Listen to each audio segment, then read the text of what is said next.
অন্তর্বর্তী সরকারের প্রধান উপদেষ্টা অধ্যাপক মোহাম্মদ ইউনূস জাতিসংঘ সাধারণ পরিষদের ৮০তম অধিবেশনে যোগ দিতে আজ যুক্তরাষ্ট্র যাচ্ছেন। সাধারণ পরিষদের অধিবেশনে ডক্টর মোহাম্মদ ইউনূস ভাষণ দেবেন ২৬ সেপ্টেম্বর। আজ দিবাগত রাতে নিউ ইয়র্কের উদ্দেশ্যে ঢাকা ছাড়বেন প্রধান উপদেষ্টা। সফর সূচি অনুযায়ী ২২ সেপ্টেম্বর নিউ ইয়র্কে পৌঁছাবেন প্রধান উপদেষ্টা সহ তার বিমানবহর।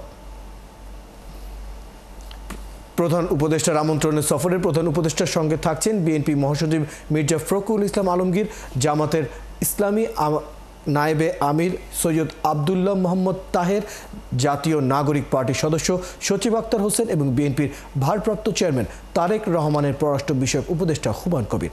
আগামী জাতীয় সংসদ নির্বাচনের আগে হাই প্রোফাইল ৪ নেতাকে সফরসঙ্গী করায় যুক্তরাষ্ট্রে আনুষ্ঠানিক কিংবা অনানুষ্ঠানিক রাজনৈতিক সংলাপের সম্ভাবনা অনেকটাই স্পষ্ট।